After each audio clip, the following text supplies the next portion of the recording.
Olá, essa é a disciplina de Física Zero, meu nome é Olavo e esta é a segunda aula de funções trigonométricas. Nessa aula nós vamos apresentar, de forma relativamente abreviada, mas tão completa quanto possível, as funções seno, cosseno e tangente.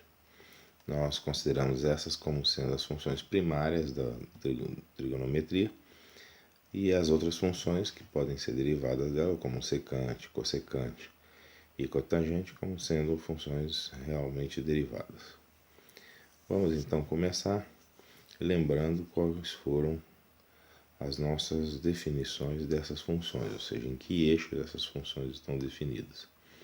Então, como nós podemos ver aqui nessa figura, nós escolhemos o eixo vertical como sendo o eixo de definição da função seno, o eixo horizontal como sendo o eixo de definição da função cosseno e o eixo tangente ao círculo como sendo o eixo de definição da tangente, sempre dada por esse segmento de reta para o ângulo θ, obtido a partir da extensão do raio na direção do eixo, né? Ou seja, no cruzamento com o eixo. Então, sempre que eu estiver falando de função seno, eu estou pensando no eixo vertical, cosseno no eixo horizontal e a tangente no eixo vertical, mais um eixo que é tangente à circunferência ou círculo trigonométrico. Então, com essas definições e a noção de quadrante, nós podemos passar para uma recapitulação daqueles resultados que foram obtidos na aula passada para a função seno. Então, na aula passada, nós obtivemos os valores dessa coluna da tabela aqui. E foram obtidos esses valores exatamente para esses que são os chamados ângulos notáveis das funções trigonométricas. Eu vou desenhar aqui aquelas figuras que nos auxiliaram a obter os valores do seno. Então, lembre-se que eu peguei as figuras regulares, né? Então, a primeira delas foi o triângulo. O triângulo ele estava associado a um ângulo de π sobre 3. E nós vimos que esse resultado dava raiz de 3 sobre 2, porque este lado aqui do triângulo, ele era exatamente, na verdade esse lado completo aqui, que é o lado do triângulo, era a raiz de 3, e nós vimos que o seno de π sobre n era igual ao ln sobre 2, então o seno de π sobre 3 era o L3 sobre 2, com o L3 para um círculo de raio 1 é raiz de 3, então ficava a raiz de 3 sobre 2. Ok. Nós fizemos também o quadrado, né? A figura regular, quadrado, que foi exatamente esse aqui,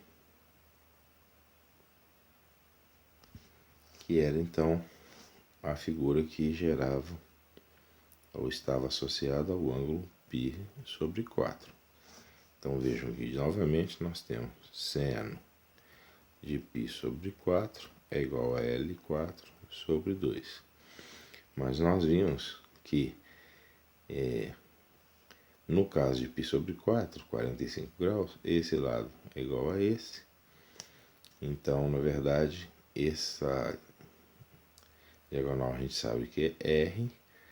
Então, nós sabemos que o L4 ao quadrado mais L4 ao quadrado sobre 4 é o R. E no final das contas, nós então tínhamos que o L4 era raiz de 2. Então, o seno de π sobre 4, que é 45 graus, era raiz de 2 sobre 2. Então nós já tínhamos obtido este e esses resultados, porque π sobre 3 é 60, né, graus, porque π é 180. Então π sobre 3, 180 sobre 3, que é 60 graus. Ok, ficou faltando então o último, que é justamente obtido através da figura regular de um hexágono, e esse hexágono podia ser desenhado da maneira que eu vou desenhar aqui agora. Vou desenhar em verde, que eu acho que vai ficar mais fácil de ver. Será?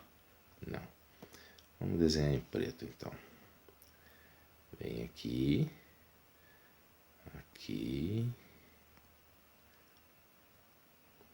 dos lados, né? Π sobre 6.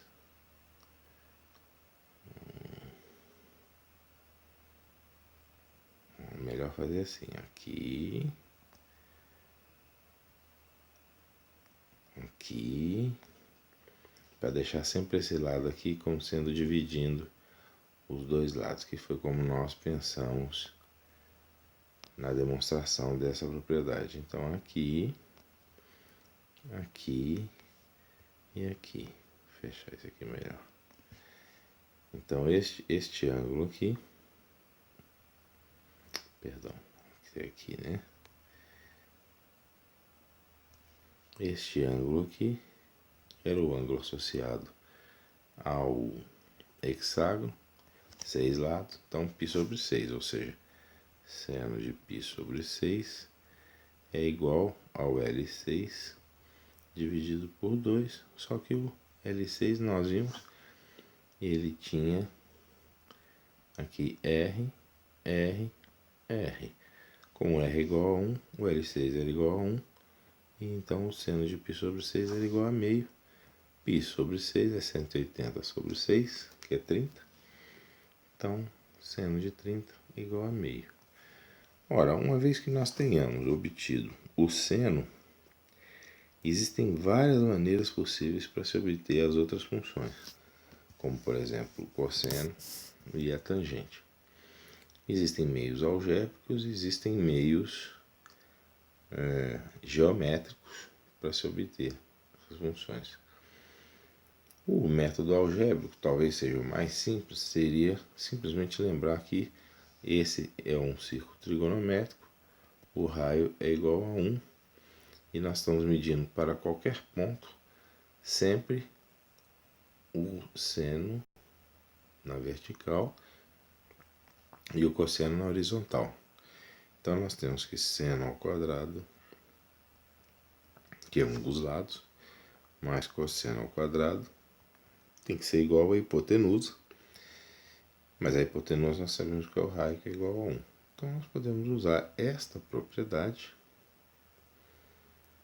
para definir, dado um valor de seno, um valor de cosseno. Então, por exemplo, se o seno é igual a meio, então nós teremos 1/4 é igual, então seno de θ é igual a meio. Então, nesse exemplo, 1/4 mais cosseno ao quadrado de θ é igual a 1. Cosseno ao quadrado de θ é igual a 1 menos 1/4, que é igual a 3/4. Logo, cosseno ao quadrado de θ é a raiz de 3 sobre 2, que está aqui. Então, isso pode ser feito para qualquer um desses valores, e o que se obtém é o que está na coluna de cá. Então, depois, caso o aluno ache interessante, ele pode usar esta mesma expressão para obter os outros dois valores da função cosseno. A função tangente, por sua vez, ela também pode ser obtida a partir da função seno e cosseno, porque nós definimos a função tangente de um ângulo θ como sendo a função seno sobre cosseno de θ. Isso pode ser visto se nós voltarmos para esse gráfico que está aqui e nós nos lembrarmos que a tangente ela é definida neste eixo que está aqui, tá? Então vejam que este triângulo é semelhante a este aqui, e este tem lado seno de θ, esse tem lado cosseno de θ, e raio R igual a 1. Então nós poderíamos fazer simplesmente, esse lado aqui é 1 também, então a semelhança de triângulos nos daria que a tangente de θ, ou seja, esse lado, a tangente de θ está para 1, assim como o seno de θ está para o cosseno de θ. Portanto, tangente de θ é igual a seno de θ sobre o cosseno de θ. Este resultado, ele deriva diretamente do fato da função tangente ser definida da maneira, graficamente, geometricamente, da maneira como nós definimos anteriormente. Então, nós podemos usar esta expressão da função tangente para obter os valores que estão nessa coluna, e o aluno então é convidado a obter esses valores a partir dos valores de seno e cosseno. Só para dar um exemplo, a tangente de 30 graus vai ser o seno de 30, que é meio, sobre o cosseno de 30, que é raiz de 3 sobre 2. Então isso daqui, o 2 corta, e vai ficar 1 sobre raiz de 3, que é, simplificando, raiz de 3 sobre 3, que é esse resultado que está aqui. E por aí vai. Ok. Então, uma vez que nós já temos visto os ângulos notáveis e os valores das funções nesses ângulos, nós podemos pensar, então, em definir os sinais das funções, ou seja, caracterizar as funções trigonométricas a partir dos sinais que elas apresentam. E uma coisa importante, uma das razões de se definir os quadrantes para o círculo trigonométrico, é que esses quadrantes definem os sinais das funções. Então vejam, por exemplo, o seno. Ora, nós já vimos que o seno é definido sobre esse eixo vertical. Então, se eu pego um ângulo aqui e busco o seno, ele estará aqui, positivo. Se eu pego aqui, ele vai estar aqui, positivo. Então, no primeiro quadrante, o seno é positivo. Mas se eu passar para o segundo quadrante, as coisas vão se repetir. Então, no segundo quadrante, o seno também é positivo. Notem agora que, se passarmos para o terceiro quadrante, o seno passa a ser calculado na parte negativa desse eixo vertical. Então, no terceiro quadrante, o seno é negativo e tudo se repete para o quarto quadrante. A função cosseno, por sua vez, é definida no eixo horizontal. Então, dado um ângulo no primeiro quadrante, nós notamos que o valor dele vai ser positivo, o valor do cosseno. Tanto faz qualquer ângulo no primeiro quadrante. Mas, quando nós passamos para o segundo quadrante, a função cosseno passa a ser definida no lado negativo do eixo horizontal. Então, o cosseno, que no primeiro quadrante era positivo, se torna no segundo quadrante negativo.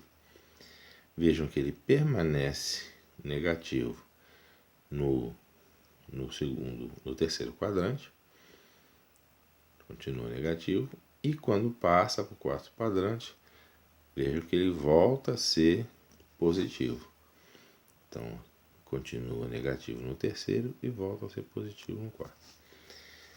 A função tangente, tudo bem, poderia ser olhada tanto por esse eixo, que é o eixo que define a função tangente, como também poderia ser vista a partir das relações de sinal entre as funções seno e cosseno, ou seja, nós lembrando novamente, tangente de θ é seno de θ sobre cosseno de θ. Então, no primeiro quadrante, que ambos são positivos, a tangente é positiva. No segundo quadrante, um é positivo, o outro é negativo. Quando os dois são negativos, a tangente fica positiva. E quando um é negativo e o outro é positivo, ela volta a ser negativa. Geometricamente, o que está acontecendo é o seguinte.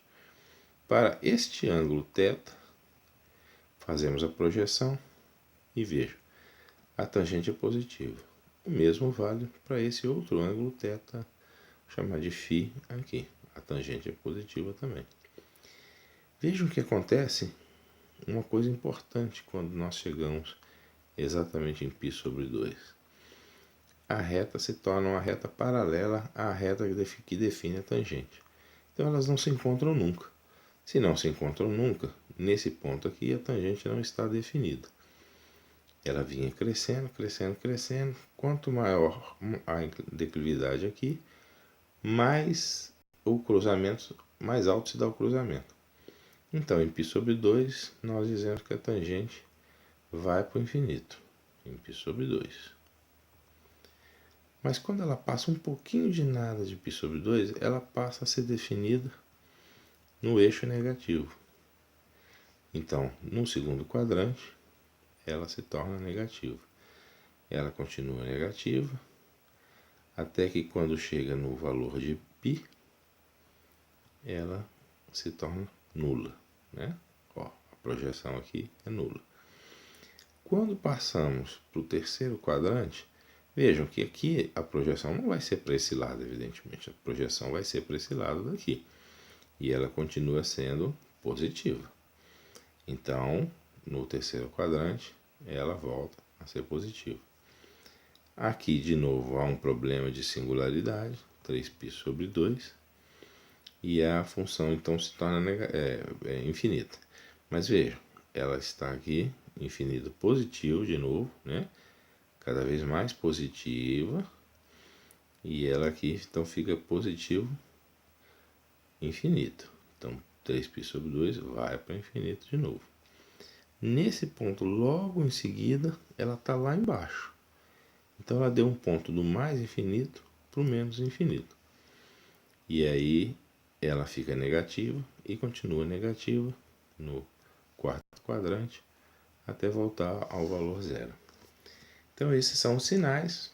Para compreendê-lo, não precisa decorar nem nada, basta lembrar dos quadrantes e dos eixos de definição de cada uma dessas funções. Nada mais é necessário. Nós podemos também analisar o comportamento dessas funções em cada um dos quadrantes, para caracterizar nesses quadrantes se a função é crescente ou decrescente. Então, começando com a função seno, é fácil ver o que acontece. Ela, de novo, está definida aqui nesse eixo.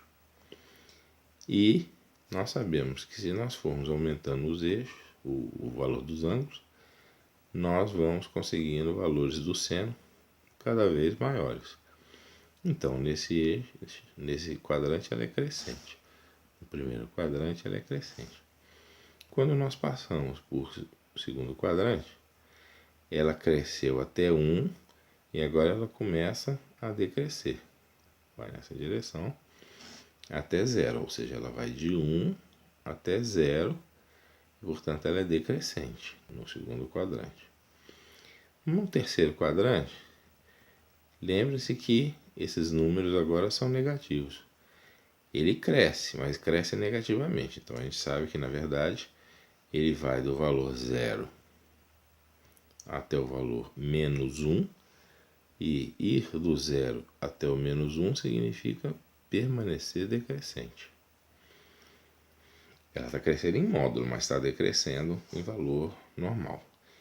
Então, depois que ela chega aqui em menos 1, ela começa então a assumir valores negativos cada vez menores, e assumir valores negativos cada vez menores, e de menos 1 até 0, significa crescer. Então ela é crescente no quarto quadrante e ela, como nós vimos, é decrescente no terceiro quadrante. De novo, basta saber a definição da função é num determinado eixo para poder fazer essa análise de maneira bastante simples. A função cosseno é a mesma coisa. Aqui, só lembrar que o cosseno é definido então sobre este eixo que está aqui. E o que a gente vê é que no primeiro quadrante, à medida que o ângulo aumenta, a função cosseno vai de 1, quando é 0, até 0, nessa projeção aqui, quando o ângulo é π sobre 2. Então ela vai de 1 até 0, significando que no primeiro quadrante ela é decrescente. Quando nós passamos então para o segundo quadrante, esse valor começa a aumentar em valor absoluto, mas esses valores são negativos. Então ela vai de 0 até menos 1. Significa que no segundo quadrante ela é ainda decrescente. No terceiro quadrante, vejam que o valor é negativo, mas está diminuindo. Está cada vez menor. Então, isso significa que ela vai de menos 1 aqui até 0. Se vai de menos 1 até 0, ela é crescente no terceiro quadrante. E no quarto quadrante, depois que ela assume o valor 0, ela começa a aumentar novamente e vai de 0 até 1, quando o ângulo é 0. Então ela vai de 0 até 1, significa que no quarto quadrante ela é crescente. Novamente, não precisa decorar absolutamente nada, basta saber aonde é que a função está definida e fazer uma análise muito rápida sobre os quadrantes. Finalmente, a função tangente, ela pode ser também analisada facilmente, lembrando que o eixo dela está aqui. Então, para esse ângulo aqui, esse é o valor da tangente. Para esse ângulo, este é o valor da tangente. E visivelmente ela está crescendo de 0 até infinito, porque a gente já viu que quando chega aqui, ela dá infinito. Então, ela é crescente. Agora, lembrando que assim que eu passo um pouquinho de nada aqui, ela se torna infinitamente negativa. E aí, à medida que eu vou aumentando o ângulo, esse valor vai subindo em direção ao zero, então ela vai de menos infinito até zero. Mas isso significa então que nesse segundo quadrante ela está crescendo, né? Indo de menos infinito até zero é crescer. Quando chega aqui nesse ponto, já falei, ela vale zero, que essa é a projeção da horizontal. Ora, a partir desse momento, nós estamos aqui, né, no terceiro quadrante, então ela está aqui. A projeção dela, lembra que eu falei que não é para cá, evidentemente, é para cá. Lembra que acontece o que aconteceu no primeiro quadrante. Então, no primeiro quadrante, como aconteceu no primeiro quadrante, ela vai de 0, que é essa projeção, até infinito. E, portanto, no terceiro quadrante, ela é crescente. Finalmente, no quarto quadrante, ela está aqui em menos infinito, como eu tinha dito, e ela vai mudando nessa direção. Ao mudar nessa direção, ela vai de menos infinito até zero. Menos infinito até zero. Então, ela, no quarto quadrante, é uma função crescente. Então, a moral da história aqui, nessa aula, é que, uma vez que você saiba qual eixo uma função está definida, e você precisa saber basicamente dessas três funções, seno, cosseno e tangente, você vai saber definir se ela é crescente num determinado quadrante ou no outro, e vai também saber dizer se ela é positiva ou negativa em qualquer um dos quadrantes. E isso, de certa maneira, então, caracteriza de maneira muito adequada as funções, mesmo que a gente não saiba qual é a aparência do gráfico dessas funções, que isso nós ainda não vimos, vamos ver numa aula posterior. Então, isso finaliza essa aula. Eu agradeço a atenção de todos.